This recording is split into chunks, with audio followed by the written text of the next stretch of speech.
সুপ্রিয় শিক্ষার্থীরা, শুভেচ্ছা নিও। আশা করছি ভালো আছো সবাই। আজকে আমরা ইকোসিস্টেম সম্পর্কে জানব। এই ইকোসিস্টেম তোমাদের সিলেবাসের ৩ নম্বর টপিকে আছে। তাহলে চলো দেখে আসি আমরা সিলেবাসের ৩ নম্বর টপিকের ঠিক কোন কোন বিষয়গুলি আজকে আমাদের আলোচনার অন্তর্ভুক্ত হবে। আজকে আমরা তোমাদের সিলেবাসের ৩ নম্বর টপিকের ইকোসিস্টেমের definition, structure and components, habitat, ecological niche, food chain, food web, এই বিষয়গুলি নিয়ে আলোচনা করব। শুরুতেই আসো ডেফিনিশন বা সংজ্ঞা নিয়ে আলোচনা করি। ইকোসিস্টেমের ডেফিনিশন বা সংজ্ঞা দিতে গিয়ে বিভিন্ন বিজ্ঞানী বিভিন্নভাবে ইকোসিস্টেমকে সংজ্ঞায়িত করেছেন। এর মধ্য থেকে আমরা এই আলোচনায় কয়েকজনের সংজ্ঞা নিয়ে আলোচনা করব। যার ছবি দেখতে পাচ্ছ তিনি হচ্ছেন sir Arthur George Tansley, British ecologist, যিনি সর্বপ্রথম ইকোসিস্টেমের সংজ্ঞা দেন। তার মতে, the term ecosystem refers to an integrated system composed of biotic community, its abiotic environment, and their dynamic interaction. অর্থাৎ ইকোসিস্টেম হচ্ছে এমন এক সমন্বিত ব্যবস্থা যা পরিবেশের জীব সম্প্রদায় ও জড় উপাদানসমূহের মধ্যে গতিময় মিথস্ক্রিয়ার মাধ্যমে গড়ে ওঠে। ওনার নাম হচ্ছে অ্যাগনাস মুন উডবেরি। ওনার মতে ecosystem is a complex in which habitat, plants, and animals are considered as one interesting unit. The materials and energy of one passing in and out of others. 1954 সালে তিনি এই সংজ্ঞা দেন। অর্থাৎ বস্তু ও শক্তির পারস্পরিক আদান প্রদানের মধ্য দিয়ে স্থাপিত উদ্ভিদ, প্রাণী ও তাদের আবাসস্থলের সাথে জটিল সম্পর্কের এক চমৎকার এককই হল ইকোসিস্টেম। এবার আসি ইপি অডাম, তিনি যে সংজ্ঞা দিয়েছিলেন তার মতে, দি ecosystem is the basic functional unit of organism and their environment interacting with each other and with their own components. 1971 সালে তিনি এই সংজ্ঞা দেন। অর্থাৎ ইকোসিস্টেম হলো মূল কার্যিক একক যা কোন স্থানের জীব, উদ্ভিদ, প্রাণী, ব্যাকটেরিয়া ইত্যাদি এদের পরিবেশ নিজেদের মধ্যে এবং পরস্পরের মধ্যে ক্রিয়া বিক্রিয়ার মাধ্যমে সংগঠিত হয়। এই তিনটা ডেফিনিশন বা সংজ্ঞা বিশ্লেষণ করলে আমরা বুঝতে পারি যে ইকোসিস্টেম হলো পরিবেশের বিভিন্ন উপাদানের সাথে গতিময় সম্পর্কের মধ্য দিয়ে প্রতিষ্ঠিত ছন্দময় ব্যবস্থা। এবার চলো আমরা ইকোসিস্টেমের স্ট্রাকচার বা গঠন নিয়ে আলোচনা করি। ইকোসিস্টেমের স্ট্রাকচার বা গঠন নিয়ে আলোচনা করতে গেলে যেটা বলা দরকার সেটা হচ্ছে ইকোসিস্টেম গঠনকারী উপাদানসমূহ নিয়েই ইকোসিস্টেম গঠিত হয়। কাজেই স্ট্রাকচার আলোচনা করতে গেলে এর উপাদান বা কম্পোনেন্টগুলি নিয়ে আলোচনা চলে আসে। চলো তাহলে এই ইকোসিস্টেমের গঠন নিয়ে আলোচনা করি। ইকোসিস্টেম সাধারণত সজীব উপাদান ও জড় উপাদান, এই দু ধরনের উপাদান দিয়ে গঠিত। সজীব উপাদানগুলি স্বভোজী এবং পরভোজী হতে পারে, আর জড় উপাদানগুলির মধ্যে ভৌত উপাদান হতে পারে, রাসায়নিক উপাদান থাকতে পারে। পরভোজীরা সাধারণত খাদক এবং বিয়োজক এই দুই ভাগে বিভক্ত থাকে। রাসায়নিক উপাদান সমূহ অজৈব রাসায়নিক আর জৈব রাসায়নিক এই দুই ভাগে বিভক্ত থাকে। খাদক আবার প্রথম স্তরের খাদক, দ্বিতীয় স্তরের খাদক, তৃতীয় স্তরের বা সর্বোচ্চ স্তরের খাদক, এইভাবে বিভিন্ন স্তরে বিভক্ত থাকতে পারে। এটাই মূলত একটা ইকোসিস্টেমের গঠন। এই যে দেখতে পাচ্ছ সজীব উপাদান, শুরুতেই সবুজ ঘাস, বৃক্ষ, ছোট গাছ, মানুষ, খরগোশ, বিটল, হরিণ, ছত্রাক, মৌমাছি, এই ধরনের আরো নানা উপাদান যাদের প্রাণ আছে, তারা সবকিছুই সজীব উপাদানের অন্তর্ভুক্ত। জড় উপাদান বা অ্যাবায়োটিক কম্পোনেন্ট। অ্যাবায়োটিক কম্পোনেন্টের মধ্যে দেখতে পাই সূর্য, মাটি, বৃষ্টিপাত, পানি, বায়ুপ্রবাহ, আগুন, তাপমাত্রা ইত্যাদি সবকিছুই জড় উপাদান বা অ্যাবায়োটিক কম্পোনেন্ট হিসাবে পরিচিত। এবার আমরা সজীব এবং জড় উপাদানগুলি সম্পর্কে বিস্তারিত আলোচনা করব। দেখতে পাচ্ছ সবুজ ঘাস, সবুজ উদ্ভিদই উৎপাদক নামে পরিচিত। উদ্ভিদ সৌরশক্তিকে কাজে লাগিয়ে পানি ও কার্বন ডাই অক্সাইডের রাসায়নিক বিক্রিয়ার মাধ্যমে শর্করা জাতীয় খাদ্য তৈরি করে। এই প্রক্রিয়াকে সালোক সংশ্লেষণ বলে। এই প্রক্রিয়ায় উপজাত হিসেবে অক্সিজেন তৈরি হয়। এক্ষেত্রে আলোক শক্তি রাসায়নিক শক্তিতে রূপান্তরিত হয় এবং শর্করা খাদ্যে আবদ্ধ থাকে। এই ছবিটাতে তোমরা নিশ্চয়ই দেখতে পাচ্ছ যে কিভাবে মাটিস্থ পানি উদ্ভিদ গ্রহণ করে সূর্যালোকের শক্তিকে কাজে লাগিয়ে কার্বন ডাই অক্সাইড ব্যবহার করে অক্সিজেন এবং শর্করা প্রস্তুত করছে। ইকোসিস্টেমের পরভোজী উপাদান।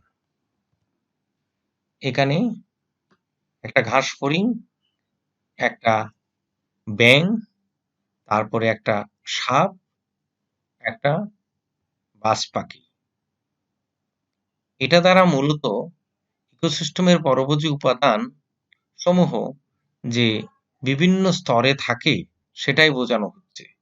ঘাস ফড়িংটা প্রথম স্তরের খাদক, ব্যাঙ দ্বিতীয় স্তরের খাদক, সাপ তৃতীয় স্তরের খাদক বা সর্বোচ্চ খাদক, বাজ পাখিও তৃতীয় স্তর বা সর্বোচ্চ খাদক। সব ক্ষেত্রেই মৃত্যুর পরে বিয়োজকের সাহায্যে তারা মাটির সাথে মিশে গিয়ে পুনরায় উদ্ভিদের ব্যবহার্য শক্তি হিসেবে রূপান্তরিত হয়। এই পরভোজী উপাদানসমূহ ভিন্নভাবে লিঙ্কড হতে পারে। যেমন দেখতে পাচ্ছ এখানে এই যে প্রথম স্তরের খাদক এবং সর্বোচ্চ খাদক। তাহলে এই প্রথম স্তরের খাদকের সাথে সংযুক্তি আছে উৎপাদকের, এই জন্য একে বলা হয় ট্রি লিঙ্কড চেইন।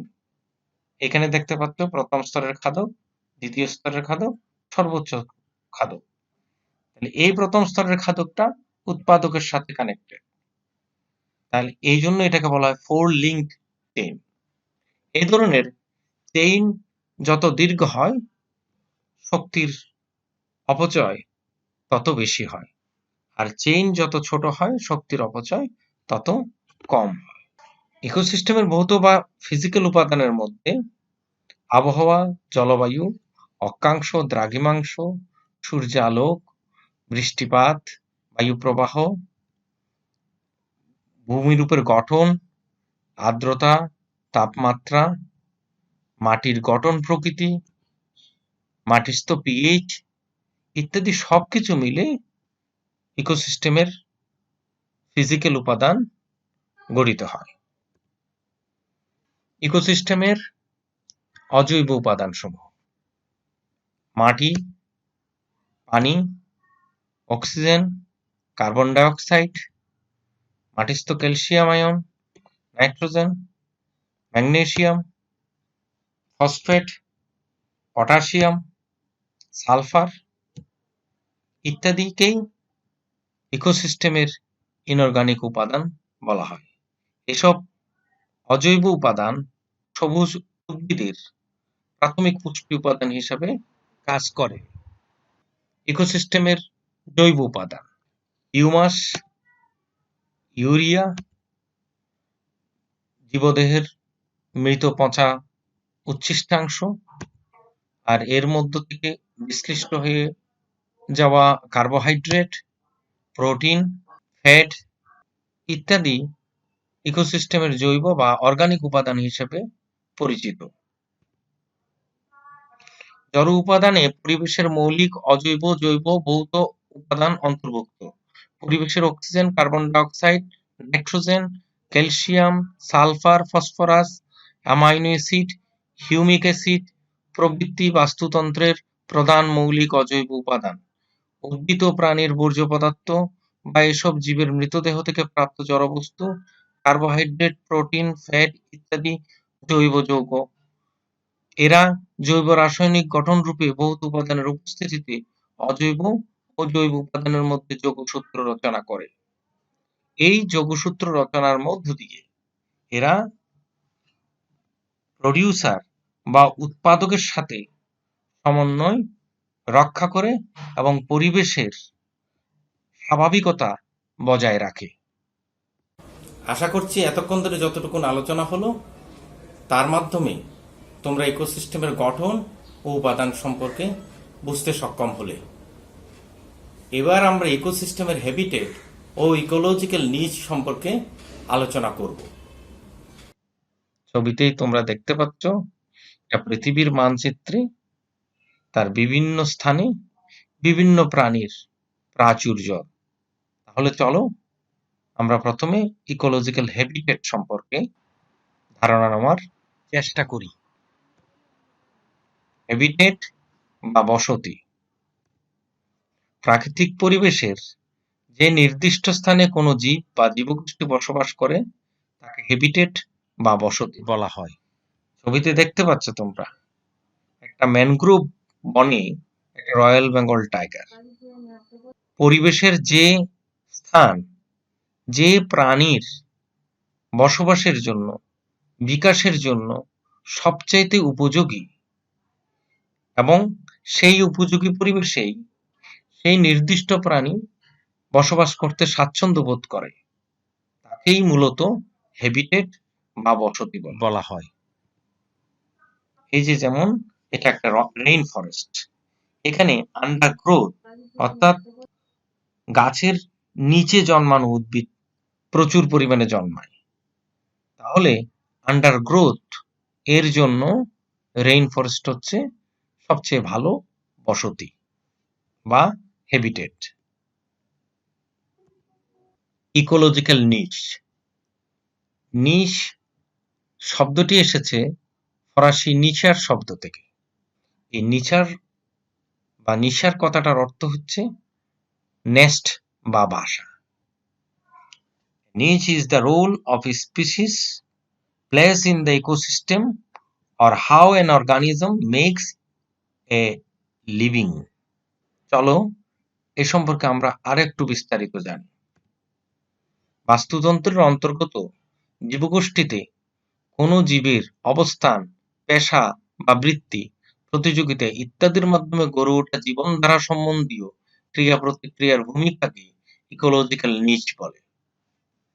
ছবিতে তোমরা দেখতে পাচ্ছ একটা ডাং বল নিয়ে দুটো গুবরে পোকা বা ডাং বিটল লড়াই করছে এবং এই ডাং বলটাই তার আবাসস্থল এবং এখানে বসবাস করার জন্য তাকে যে ভূমিকা পালন করতে হয় সেটাই তার ইকোলজিক্যাল নিচ।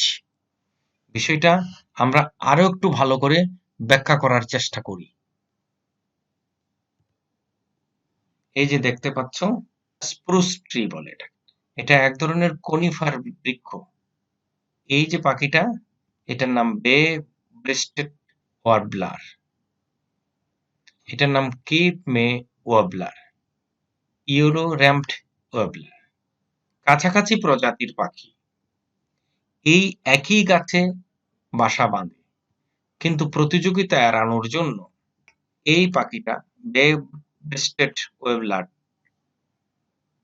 গাছের মাঝামাঝি ডালগুলিতে বাসা বাঁধে এবং ওইগুলি থেকে খাবার সংগ্রহ করে।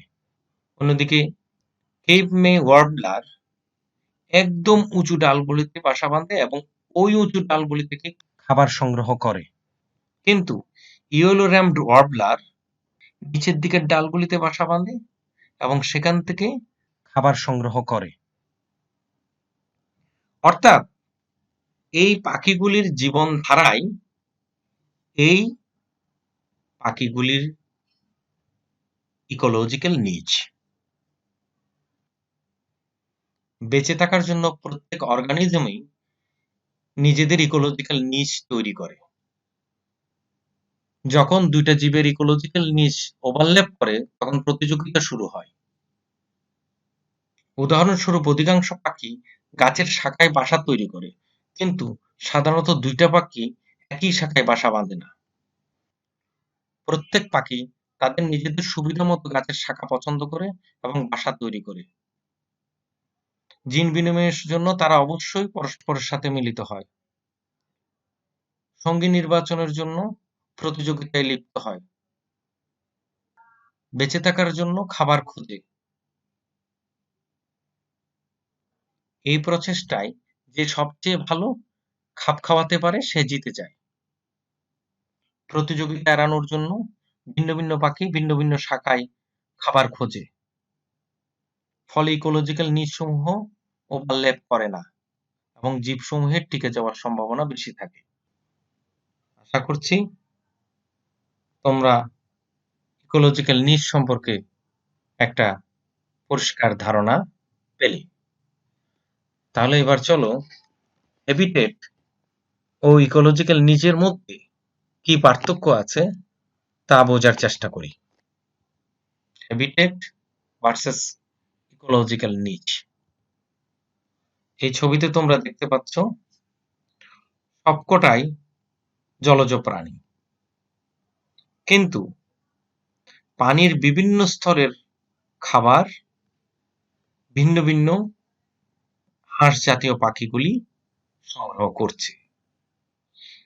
এই স্তর থেকে যেই পাখিটা খাবার সংগ্রহ করছে সে নিশ্চয়ই এই স্তরের খাবার সংগ্রহ করবে না, আবার এখান থেকে খাবার সংগ্রহ করবে না। অর্থাৎ এই সবকটা প্রাণীরই হ্যাবিটেট হচ্ছে এই জলজ পরিবেশটা, কিন্তু এই নির্দিষ্ট এলাকায় তার যে কর্মধারা, তার যে জীবনযাপন প্রণালী, সেটাই তার ইকোলজিক্যাল নিচ। পরিবেশের যে স্থানে জীব বসবাস করে সে স্থানকে তার হ্যাবিটেট বোঝায়, কিন্তু নিচ হলো কোনো জীব ও তার প্রাকৃতিক ও জৈব পরিবেশের সাথে তার কর্মধারার মাধ্যমে কিভাবে সম্পর্কিত তার পূর্ণাঙ্গ ভূমিকার বর্ণনা। আশা করছি ইকোলজিক্যাল হ্যাবিটেট ও ইকোলজিক্যাল নিচ এর মধ্যে কি পার্থক্য আছে তোমরা বুঝতে পেরেছ। চলো তাহলে ফুড চেইন ও ফুড ওয়েব নিয়ে আলোচনা করি। এই যে দেখতে পাচ্ছ, উৎপাদক, প্রথম স্তরের খাদক, দ্বিতীয় স্তরের খাদক, তৃতীয় স্তর ও সর্বোচ্চ স্তরের খাদক তাদের মৃত্যুর মাধ্যমে এই যে বিয়োজক কর্তৃক ট্রান্সফর্মড হয়ে যায়। আমরা আর একটু ভালো করে দেখি। তোমরা দেখতে পাচ্ছ সূর্যালোক শক্তি সংগ্রহ করে উৎপাদক খাদ্য প্রস্তুত করছে, যা ফড়িং জাতীয় পোকা খাবার হিসেবে গ্রহণ করে। সেই পোকাকে খাদ্য হিসেবে গ্রহণ করে ব্যাঙ, ব্যাঙকে খাদ্য হিসেবে গ্রহণ করে সাপ, আবার সাপকে খাদ্য হিসেবে গ্রহণ করছে বাজ পাখি। তাহলে শক্তি প্রবাহের যে ধারাটা, অথবা খাদ্য আর খাদকের যে ধারাটা সেটা একটা সরল শিকলের মতো দেখাচ্ছে। এই জন্যই এর নাম খাদ্য শৃঙ্খল। খাদ্যের উৎপাদক থেকে শুরু করে সর্বোচ্চ খাদক পর্যন্ত খাদ্য খাদকের যে সরল ধারাবাহিকতা দেখা যায় তাকে খাদ্য শৃঙ্খল বলে। একই বাস্তুসংস্থানে বিভিন্ন ধরনের খাদ্য শৃঙ্খল থাকতে পারে। প্রকৃতিতে ৩ ধরনের খাদ্য শৃঙ্খল দেখা যায়, যেমন পরভোজী শৃঙ্খল, পরজীবী শৃঙ্খল ও মৃতজীবী শৃঙ্খল। পরভোজী শৃঙ্খল যেমন উদ্ভিদকে ভক্ষণ করে চিংড়ি, চিংড়িকে খাবার হিসেবে গ্রহণ করে ছোট মাছ, ছোট মাছকে রাক্ষসী মাছ খাবার হিসেবে গ্রহণ করে, আর মানুষ সেই মাছকে খাবার হিসেবে গ্রহণ করে। পরজীবী শৃঙ্খল স্তন্যপায়ী প্রাণী, ওকুন, প্রোটোজোয়া, ব্যাকটেরিয়া। মৃতজীবী শৃঙ্খল মৃতদেহ, ছত্রাক, কেঁচো। পরজীবী শৃঙ্খল, মৃতজীবী শৃঙ্খল, এই উভয় শৃঙ্খল অসম্পূর্ণ শৃঙ্খল, কারণ এখানে কোনো উৎপাদক নেই। উভয় প্রকার খাদ্য শৃঙ্খল তাদের কার্যকারিতা বজায় রাখার জন্য পরভোজী খাদ্য শৃঙ্খলের প্রথম এক বা একাধিক স্তরের উপর নির্ভরশীল। সুতরাং বাস্তুতন্ত্রের খাদ্য শৃঙ্খল উৎপাদক সবুজ উদ্ভিদের সালোক সংশ্লেষণ প্রক্রিয়ার কার্যকারিতার উপর প্রতিষ্ঠিত। এবার আমরা খাদ্য জাল সম্পর্কে জানার চেষ্টা করব।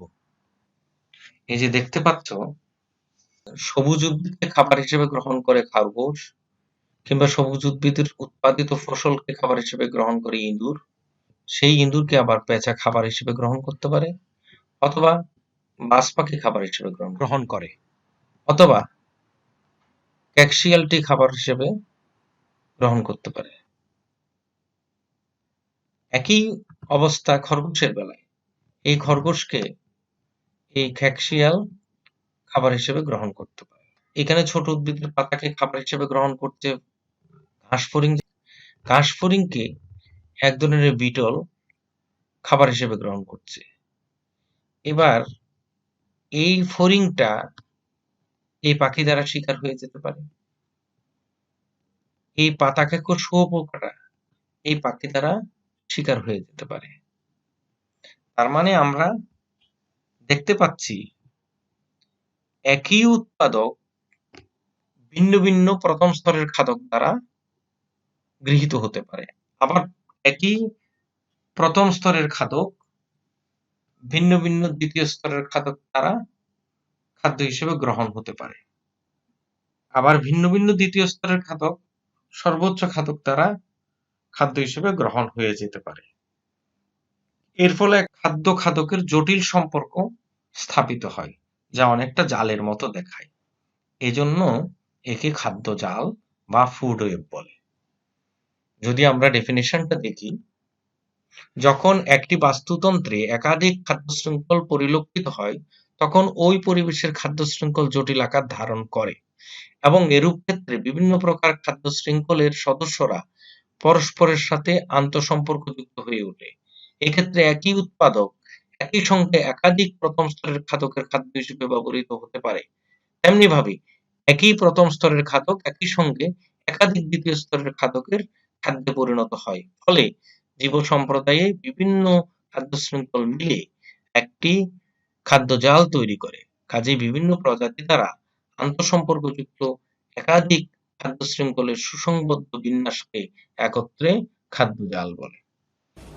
তাহলে আজকে আমরা যতটুকুন আলোচনা করলাম, পুরো আলোচনাটাকে যদি সাম আপ করি, আমরা ইকোসিস্টেমের ডেফিনেশন সম্পর্কে জানলাম, ইকোসিস্টেমের স্ট্রাকচার এবং কম্পোনেন্ট সম্পর্কে জানতে পারলাম, ইকোলজিক্যাল হ্যাবিটেট ও ইকোলজিক্যাল নিজ এই দুইয়ের মধ্যে পার্থক্য বুঝতে পারলাম, ফুড ওয়েব এবং ফুড চেইনের মধ্যে পার্থক্য বুঝতে পারলাম। আজ এ পর্যন্ত। সবাই ভালো থেকো, সুস্থ থেকো। ধন্যবাদ সবাইকে।